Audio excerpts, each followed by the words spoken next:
Nous avons été alertés que M. Thierry Mungala, qui est porte-parole du gouvernement, je dirais mieux, qui est le porte-parole de Denis Christelle Sassou Nguesso et de Claudia Libumba Sassou Nguesso,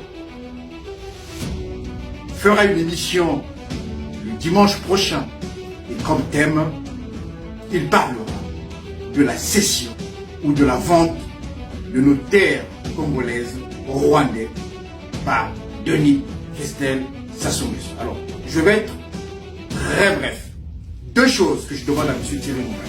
Un devoir de vérité. Parce que je sais, d'habitude, la vérité, ce n'est pas votre tasse de thé. S'il y a un bijou que vous portez mieux dans ce monde, c'est le mensonge.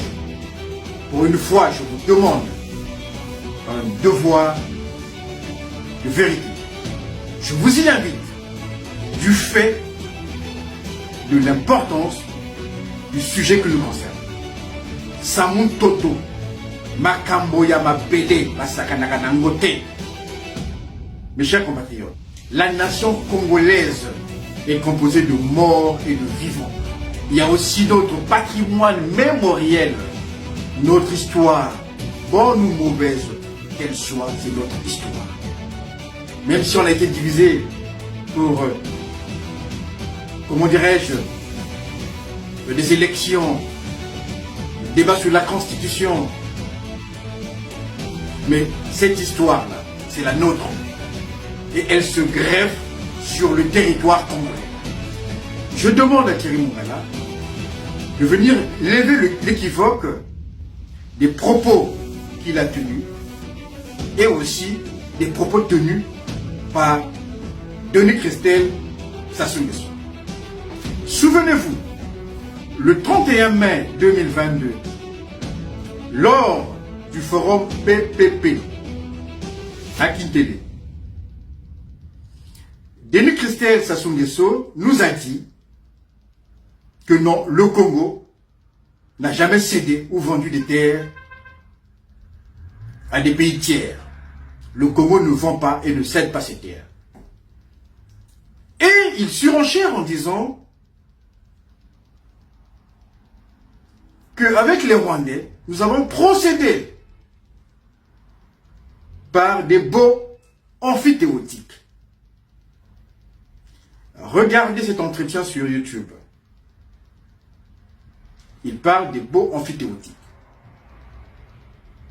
Et Thierry Mungala, lorsqu'il vient au soutien de Denis Christelle Sassou Nguesso, lui nous parle simplement des autorisations d'occupation temporaire. Il y a un double langage. Bon amphithéotique et autorisation d'occupation temporaire, en droit, ce n'est pas la même chose. Un bail amphithéotique est conclu pour une durée située entre 18 ans et 99 ans. Certains baux amphithéotiques peuvent atteindre 999 ans. Et le bail amphithéotique a en son sein ce qu'on appelle l'amphithéose. C'est-à-dire, c'est un droit réel. Alors, je vais expliquer au peuple congolais. Un droit réel, lorsqu'il est accordé dans un bail amphithéotique, comme c'est le cas avec le Rwanda, les Rwandais viendront exercer ce droit réel sur le territoire congolais. C'est-à-dire que ce droit va se matérialiser dans les faits par, effectivement, le déguerpissement des Congolais. Donc, on va chasser les Congolais de ces terres-là. Je tiens à préciser que les terres cédées, vendues aux Rwandais, c'est 2 fois la superficie de la ville de Paris. Donc, les Rwandais viendront exercer leur droit réel sur ces terres-là. Ils vont chasser les Congolais. Ils vont exploiter le sol, le sous-sol, la faune et la flore. Ils vont y construire des écoles, des hôpitaux, un aéroport. C'est un territoire dans un territoire.